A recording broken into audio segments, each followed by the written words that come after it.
duas pesquisas chamam a atenção. E esse é fato comprovado. Você encontra um cidadão na rua, ele sabe de cor o nome dos 11 ministros do Supremo Tribunal Federal, mas não sabe os 11 jogadores da seleção brasileira. Eu sou um deles. Outra realidade. Todo mundo critica a política. Mas sabe o que a pesquisa mostra? Que todo mundo gosta de política. Os programas políticos no rádio e na TV batem recorde de audiência. Os debates estão aí para comprovar isso. Mas por que esse fenômeno? A pessoa critica a política, mas gosta de falar de política. Em todas as rodinhas, ou ele está elogiando o candidato, ou está xingando o candidato, mas está falando de política.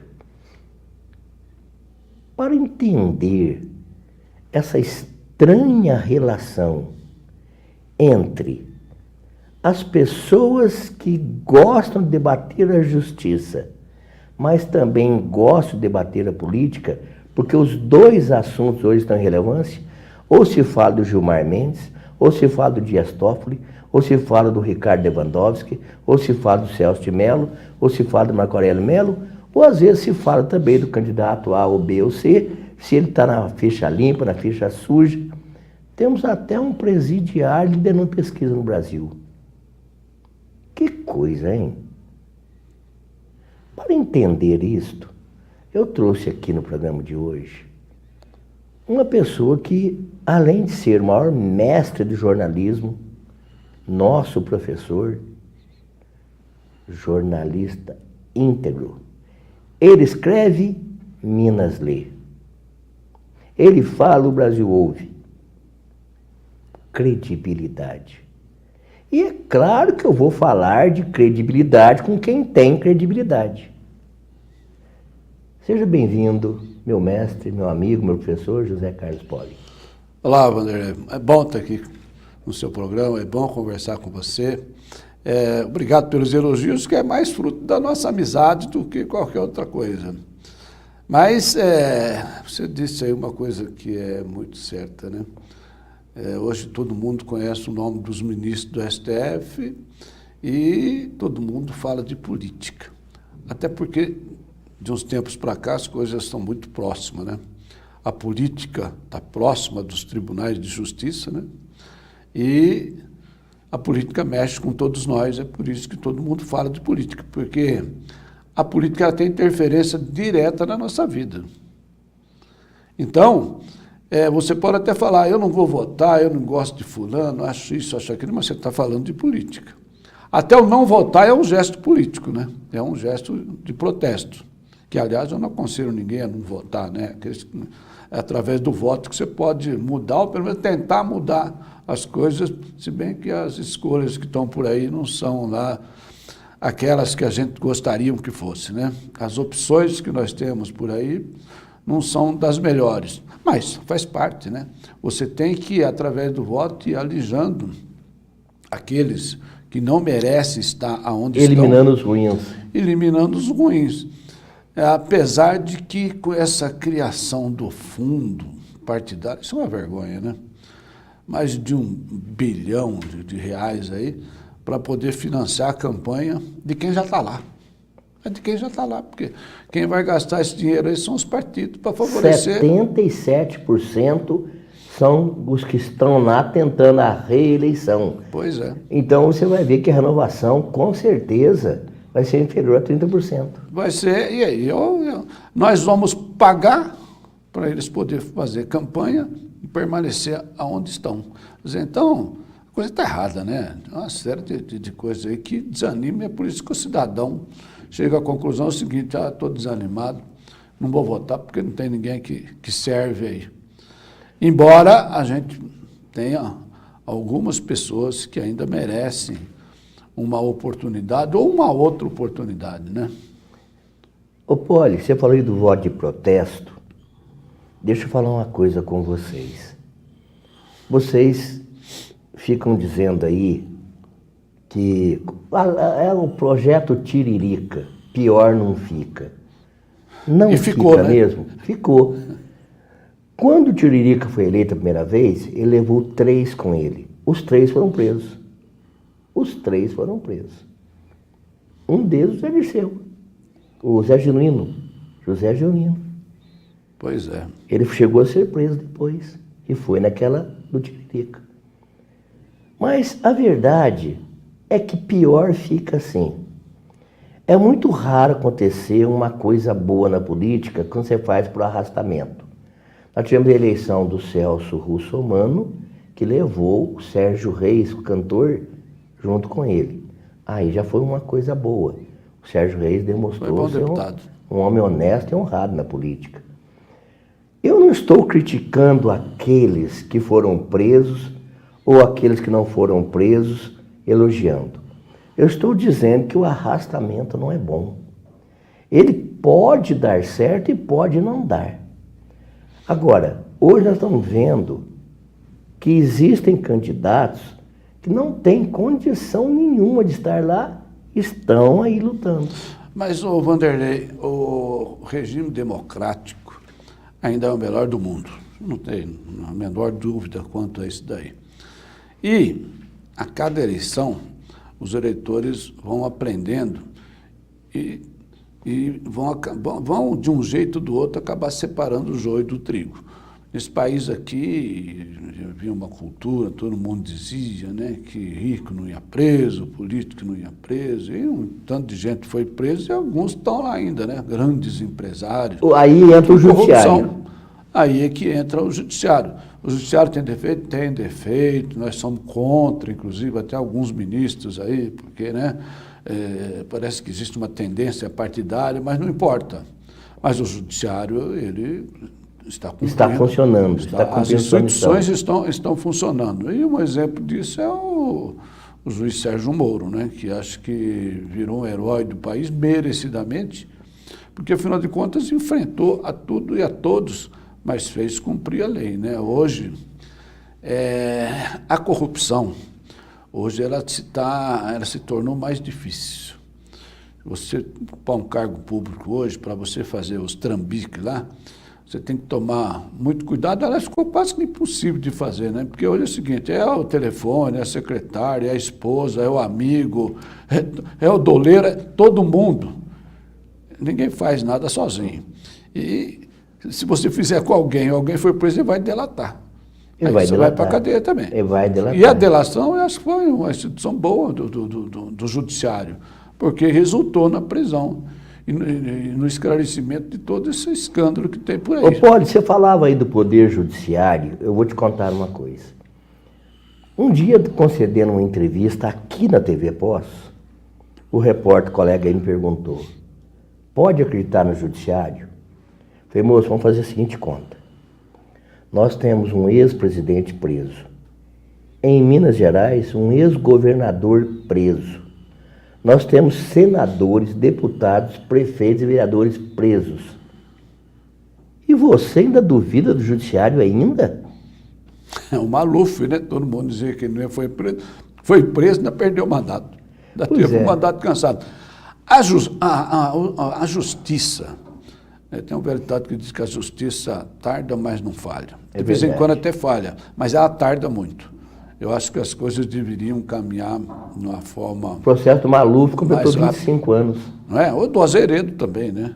Que está preso hoje, mas depois de quantos anos? 20 anos. Depois de 20 anos. 20 anos. Então, a justiça ela é muito morosa. Ela deveria ter mais uma celeridade para poder resolver as coisas num prazo menor. Porque senão seria o seguinte, o Zé Dirceu, por exemplo, o Dirceu foi solto agora pela turma do Toffoli. Do Toffoli, lá da quarta... Segunda turma. Segunda turma da STF. Isso, exatamente. Pelo pessoal da segunda turma lá. Gilmar Mendes, Ricardo Lewandowski e Dias Toffoli. Toffoli. Não adianta lá o Faquinho e o Celso de Mello ficar brigando, estão perdendo tudo. Vai mudar agora, porque agora vai a Carmen Lúcia para lá. Acredito que deva mudar. Mas... ele está esperando lá o julgamento de outro recurso que ele tem. E sabe lá Deus quando é que vai ser julgado? Está no STF, né? Esse julgamento aí. Eu tenho então, ela é morosa. apesar de que ela não está falhando, se estiver falhando é muito pouco. Todo mundo dizia que o Lula não seria preso. Quem acompanha o programa de Direitos e Deveres, e às vezes eu sou criticado, as pessoas vão na minha página e escrevem lá, mas está defendendo aquele, entre aspas, que eles falam lá, bandido Gilmar Mendes. Deixa eu fazer uma pergunta para vocês. Já perguntei isso aqui 10 vezes. O Gilmar Mendes é criticado por dar liberdade às pessoas. Paulo, nós vivemos num país de ditadura militar onde se prendia todo mundo sem motivo. Então, se um ministro hoje dá liberdade, é menos ruim. Eu defendo a tese que é melhor um criminoso na rua do que um inocente na cadeia. Mas, Vanderlei, isso aí tudo está acontecendo porque existe realmente alguma dúvida ainda em torno da prisão de segunda instância. Está aí para ser julgado, está para ser definido, mas por enquanto não foi. E tudo isso está resultando nesse negócio aí. Vai ser preso em segunda instância, foi condenado por um Eu quero deixar bem claro que, como advogado, eu sou contra a prisão em segunda instância. Como advogado, eu sou contra. Porque você acha que tem que transitar em julgado até o último recurso? Porque a Constituição diz isso, não é eu quem digo, está lá no texto constitucional. Você só é considerado culpado com sentença condenatória transitada em julgado. Ah, mas então o custo de você soltar o Lula? Então solte o Lula. Então solte o Lula. Mas solte, mas julgue rápido. O problema é que você solta e até julgar na última instância, você até já morreu, viu? Poli, demora tanto, né? Quem me conhece sabe que eu sou contra tudo que é PT. Eu acho que a filosofia deles não serve para mim. Mas não estou falando de PT, eu não estou falando de política, estou falando de direito. Se o custo for soltar o Lula para restabelecer o texto constitucional, então solte ele. Porque, na verdade, o princípio básico da discussão do Lula tem fundamento jurídico. Porque ele não tem trânsito em julgado de sentença condenatória como manda o texto constitucional. Eu acho que o erro, Poli, foi quando o Supremo foi legislar e ali alterou e já fez isso em consequência da Lava Jato, que é a Lava Jato que provocou a consideração. Mas lembrando que os advogados, no geral, não digo totalmente, mas na maioria deles, pensam igual eu, que deve cumprir a Constituição. Ou seja... Ou então altere-se a Constituição. Então mude-se a Constituição. Poli, eu penso o seguinte, você, José Carlos Poli, só é culpado se esgotar todos os recursos a seu favor. Nós tivemos casos aí que 12% das revisões criminais foram julgadas procedentes. Isso para 100 pessoas faz diferença, Poli. Claro. Poli, mas eu te pergunto, Poços de Caldas, como é que você vê o cenário político aqui? Olha, eu estou otimista.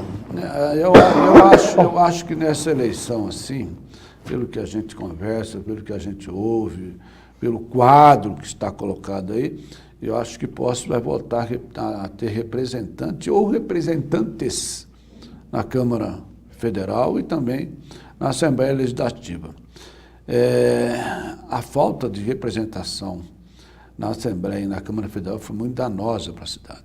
O Sérgio disse isso aqui. A cidade perdeu muito, porque não tem quem brigue por nós. E nesse regime que nós estamos aí, é o seguinte, você tem que ter um representante para brigar para o seu município, para brigar pela base eleitoral dele. Porque se você não tem, o outro está lá, briga e leva as coisas para as cidades de origem do colégio eleitoral dele lá. E na eleição passada, nós tivemos muitos votos que foram desperdiçados em candidatos de fora. Verdade. Que foram eleitos e nunca mais apareceram por aqui. Apareceram aqui. Não fizeram nada. Foi chamado Copa do Mundo. Vem aqui a cada 4 anos. A cada 4 anos aparecem aí. Teve uma até que marcou muito, né? Que teve pouco voto, mas levou os votos daqui. A Bruni.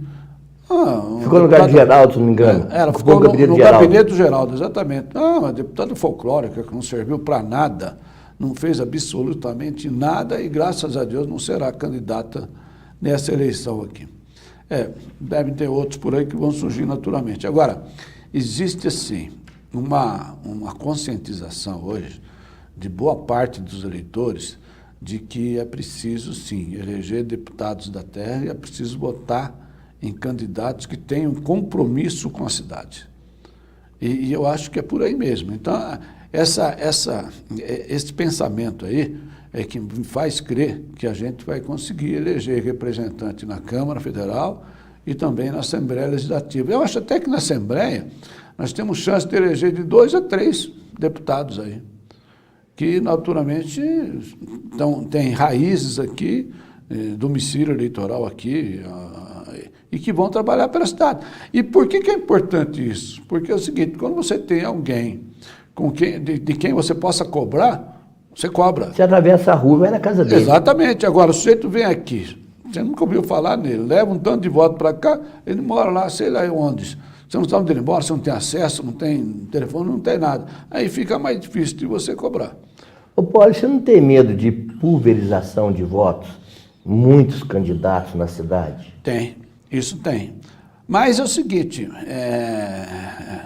nessa eleição aqui, até que não são tantos, porque tem alguns que estão aí como candidatos, que a gente sabe que a chance de se eleger é menor, mas também é o seguinte, não é na mesma proporção que já teve no passado, assim como não será, espero que não seja, os votos dados a candidatos que não são daqui. E tem nomes bons, porque é o seguinte, Wander, não adianta você ter voto só em Poços, a coisa é lógica.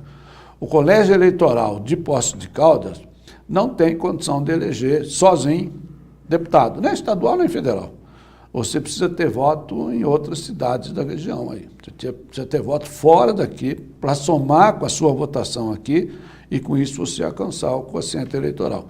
Que eu acho, até por causa das abstenções, dos votos nulos, brancos, tudo. Que tem dado em torno de 20%, pode. Então, eu acho que vai crescer, acho que o quociente eleitoral vai cair. Por exemplo, falava-se aí, no caso do deputado federal, em 100 mil votos. Eu acho que o deputado federal aí, entre 50 e 60 mil votos, vai acabar se elegendo em função disso daí, das abstenções, dos votos nulos, os votos válidos serão, na minha modesta visão, muito menor do que foram em eleições passadas. A última eleição do Navarro, ele conseguiu se eleger com 55 mil votos. Mas ele correu pela região, foi preciso correr atrás. É porque não tem voto aqui, sabe? Eu acho que você falar que vai ter 40 mil votos aqui em Poços é sonho. É sonho. Não acredito. Eu acho que aqui A divisão é muito uma grande. boa votação aqui em Poços gira em torno assim, de 25, 30 mil, quando muito. 40 mil eu acho muito difícil. O candidato, até hoje, recordista de voto em Poços, e foi na primeira eleição, quando todo mundo achou que ele ia perder a eleição, que ele não ganhava, foi o Geraldo Tadeu, que teve 35. É o recordista até hoje aqui. Acho muito difícil alguém bater essa marca, meta aí. né? Ô Paulo, no próximo bloco eu vou te perguntar a respeito do Colégio Eleitoral do Sul de Minas, que tivemos essa alteração, que Pouso Alegre ultrapassou Varginha no Colégio Eleitoral. Isso aí pode trazer um resultado muito grande pela proximidade mais de Pouso Alegre com Poços de Caldas. Após as nossas mensagens.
E nós retornamos aqui pela TV Pós, canal 21.1 em HD, 22 no HF.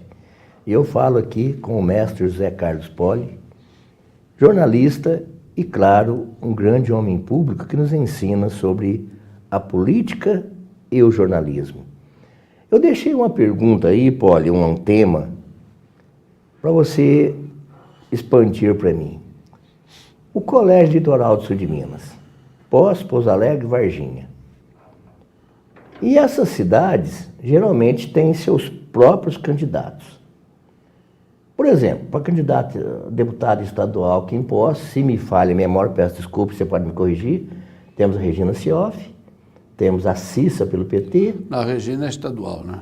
Pois é, estou falando estadual. Estadual? Então, a Cissa é federal. A Cissa é federal. Mas vamos falar dos candidatos da cidade, que é a Cissa, o Moscone, o Barreiro, o Amauri, né? Nós temos aí vários candidatos. Eduardo, Ulisses. Marcos Eduardo. Por falar em Marcos Eduardo, é o médico, não é isso? É o médico oncologista. É pela segunda vez, ele já foi candidato Já na eleição foi, né? passada, já foi candidato a prefeito. Então, bons nomes nós temos. Todos esses aí que nós comentamos aqui são pessoas íntegras, libadas, ficha limpa, pessoas honradas. Mas a minha pergunta vem justamente nesse receio, Poli. Não vai ter muita divisão, não?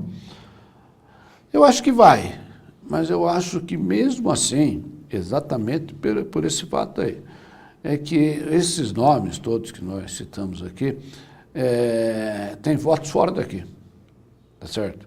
O Marcos Eduardo tem, o Ulisses tem, a Regina Cioff tem, estão trabalhando também na região, certo? Então eu acho que existe sim condição de ser eleito por conta disso daí. A Cissa, por exemplo, ela é candidata a deputada federal, ela não tem um trabalho ainda na região, mas a campanha está se iniciando agora, diz que vai trabalhar também na região. E os votos do PT, voto do PT, certo? Não adianta. Quem vai votar no PT, vota no PT. Ali já é um voto direcionado. Ali é um voto direcionado. Por exemplo, eu acho que o Geraldo Tadeu, que renunciou à candidatura, atrapalhava muito o Carlos Moscone, que brigavam na mesma raia com o mesmo tipo de eleitor. Entendeu? Eu acho que a saída do Geraldo Tadeu dessa... Beneficiou o Moscone. Beneficiou e muito, acho que no mínimo 5 mil votos. Agora, foi até uma atitude assim, louvável do Geraldo, porque é o seguinte, a vez passada eles correram na mesma raia, brigaram e morreram os dois abraçados. Tiveram mais de 60 mil votos cada um e não conseguiram se eleger. Então, essa vez parece... Essa é uma das razões pela qual eu acredito que a gente vai eleger representante na Câmara Federal. Com a saída do Geraldo, ficou praticamente aí, salvo alguma falha minha de memória aqui, mas a disputa maior fica entre o Moscone e a Cissa. A rejeição do Moscone, ou seja, os votos do PT, é do PT mesmo, não vai votar no Moscone, não vota na Cissa. É uma chance. A Ana Maria Guerra, ela foi candidata pelo PMDB na época, e era o PT, né? A MDB, o PT, não, desculpe, PT. Ela foi candidata pelo PT. E ela conseguiu ficar nas primeiras suplências e assumiu, inclusive, o mandato durante um período aí. Tá certo? Verdade. A Cissa pode, talvez, não se eleger, mas pode ficar numa suplência do PT e repetir o que fez a Ana Guerra, assumir também, entendeu? Porque, salvo também algum erro de memória, não tem outro candidato do PT nessa micro-região de Poços aqui. Vai ser a Cissa daqui e o nome dela deve irradiar aí para a região. É preciso muito voto, muito mesmo, entendeu? Como é a primeira, acho que a primeira eleição que é a disputa para candidata federal, faz o nome e representa o partido, pelo menos aí, e se cria cacife, né? Até para ser candidata na eleição municipal depois. Ô Poli, eu tenho observado também a chegada da classe médica na política. Isso significa que está havendo expansão, porque antigamente você viu o empresário, o advogado, o administrador de empresa, hoje os médicos. Mas eu vejo isso aí como positivo, você não acha? Eu acho que é bom, acho que dentro do regime democrático, agora já tivemos muitos médicos aqui, né? Até mais médicos no Legislativo Municipal, na Câmara Municipal, do que nós temos hoje. Médico, tivemos muitos aí que se elegeram vereadores. E dentista, né? Dentista também teve o Geraldo, teve o Navarro, que era dentista, teve o Heloísio, que é dentista. Dentista dá sorte para se eleger prefeito aqui, né? Outra coisa também de falar em voto direcionado é o voto do evangélico. Nós sabemos que as igrejas evangélicas centram no seu candidato e aquilo espalha aí é um voto direcionado. É um voto direcionado. Não é só o evangélico, não. Você vê aí, tem os cartórios, que costumam ser sempre um candidato também que é ligado ao pessoal dos cartórios, não sei o quê. Tem alguns segmentos aí, e o segmento evangélico, principalmente, é o seguinte, vota naquele lá, o candidato do partido que a igreja indicar, entendeu? Então, isso não vai mudar. Isso é muito difícil mudar, não é certo? Vota no pastor e tal, às vezes nem conhece, o pastor não é daqui, mas a igreja fecha, pede voto e elege. Eu quero mandar um alô para um telespectador nosso, o Edson Ramos, ele me mandou na minha parte fazer uma pergunta para você, Poli. Ô Poli, o que é exatamente o voto de cabresto? Voto de cabresto é que hoje não tem muito mais isso daí, não. O voto de cabresto tinha muito na eleição passada. E eu me lembro, a gente vai ficando velho, tem umas histórias para contar. Eu me lembro na primeira eleição municipal, depois do restabelecimento da eleição direta para prefeito, o candidato era o Ronaldo Junqueira. E o Adinei. E eu, não tinha a experiência que tenho hoje, mas me botaram de coordenador da campanha. Aquela eleição foi a coisa mais louca do mundo. Tudo por tudo era permitido. Eu participei dela. Você participou? Participei dela. Você lembra? Nós fizemos na empresa fornecedora aqui, que era do candidato, a gente fez um curral eleitoral. Todo mundo dava um lanchinho. Nós alugamos todos os ônibus da cidade, esses ônibus de fretamento, e faltou. A gente, inclusive, trouxe o ônibus de Alfenas para poder transportar os eleitores todos da zona rural. Certo? Alugamos todos os táxis da cidade para fazer transporte de eleitor e a gente botou todo o pessoal da zona rural ali na fornecedora, né? Aqui na Avenida João Pinheiro, e oferecemos lanche e tal. É um curral eleitoral, né? Nós pusemos tudo ali. Levamos uma lavada que foi histórica. Eu lembro, perdemos. Eu digo perdemos, porque eu trabalhava naquela época na Rádio Difusora, que pertencia ao Ronaldo Junqueira naquela época. Nós trouxemos todo mundo, pagamos, demos lanche, demos transporte, e eles votaram tudo contra. Naquela época, ela não queria votar. Tem aquele famoso show misto da Vila Cruz, se não me engano, com Mato Grosso e Matias. Campanha, exatamente, essa campanha é histórica. Eu preciso escrever um livro sobre essa campanha uma hora. Essa campanha é o seguinte, foi a coisa mais interessante. O Artênio era vice. É verdade. Ronaldo o famoso Rá. Exatamente. Rá. Lembra do Rá? Aí o Artênio estava de plantão lá no Hospital Pedro Sanches, apareceu o Thomas Green, famoso, né? Bruxo, tal, entorta garfo, tal, aquelas coisas e tudo mais. E o pai dele estava muito doente, trouxe aqui, foi socorrido num desses plantão, o Artênio estava lá. E o Rato estava com o pai dele e internou o pai no Pedro Sanches, aí viu que o Artênio estava cuidando e falou para o Artênio, alguma coisa me fez vir até aqui. Aí o Artênio conversou e falou, eu sou candidato a vice-prefeito, junto com o Ronaldo. Falou, peraí, Ronaldo e Artênio, aí ficou aqui, não foi embora mais. Ele trouxe a Baby, trouxe o Pepeu para fazer isso, trouxe a Baby, Consuelo. Naquela época era top, né? Top, nossa, a gente fez comício com ele. E a gente fez um comício na Vila Cruz, que foi o último. Depois de entortar garfo, de fazer aquela coisa e tudo mais lá, aquela coisa toda. Comida da Cruz foi o último. Eu estou recebendo o sinal ali, nosso tempo, você vê que coisa, né, Poli? A gente começa a conversar aqui, o tempo passa, a gente precisava de mais tempo ainda. Ô, Poli, foi um prazer te receber aqui na TV Posto, no programa Direitos e Deveres, e dizer que esse programa vai ser apresentado em 5 oportunidades aqui e vai ser reprisado na Web Rádio Canção de Boiadeiro, de onde o Poli é um colaborador da gente lá, né? Muito carinho. É um prazer te receber lá, viu, Poli? Um abraço, muito obrigado, seja bem-vindo. Obrigado, eu que agradeço mais essa oportunidade aqui da gente vir aqui e bater esse papo agradável sempre. Esta é a TV Poços. Este é o programa Direitos e Deveres e eu sou o Vanderlei de Mello.